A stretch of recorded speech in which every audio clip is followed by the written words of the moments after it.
वापडा sub division गैपको number 3 Zafarwal से 8 kilometre थाना जफरवाल की हदूद सिद्धवां गाँव मैदान जंग बन गया। वापडा मुलाजमीन पर हमला। मुल्ज़म ने मेन केबल से डायरेक्ट तार लगाकर चोरी कर रहा था कि वह वापडा अहकाम जब खंबे से तार और मीटर तारने लगे तो औरतों और मर्दों ने डंडों और पत्थरों से हमला कर दिया। मुश्किल अफराद ने सरकारी गाड़ी के शीशे तोड़ दिए और 3 मुलाजमीन को ज़ख्मी कर दिया, जिस पर सब डिवीज़न नंबर 3 SDO वापडा मोहम्मद इमरान ने थाना जफरवाल में 506 तेपे 186 तेपे 422 तेपे 462-1 तेपे 147 149 तेपे के तहत 6-7 खवातीन 20 नामालूम अफराद के खिलाफ मुकदमा दर्ज करवा दिया और पुलिस ने मुकदमा दर्ज करके ज़रूरी कार्रवाई शुरू कर दी। Doctor Faisal Javed, Ausaf digital Zafarwal.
दौड़ जो ना बंद पड़ा लेनी है हूँ जो इन्होंने होना देखना इन्होंने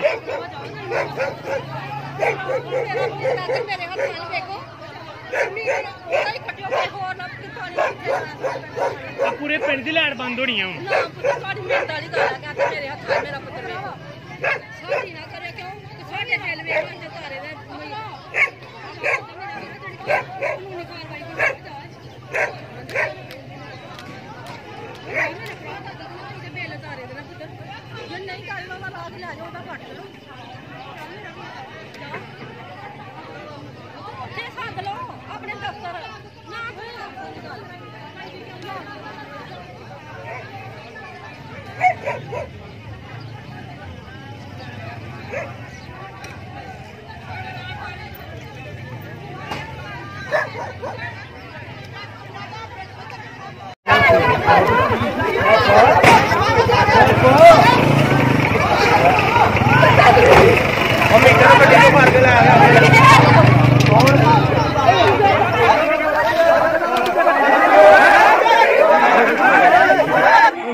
Thank you.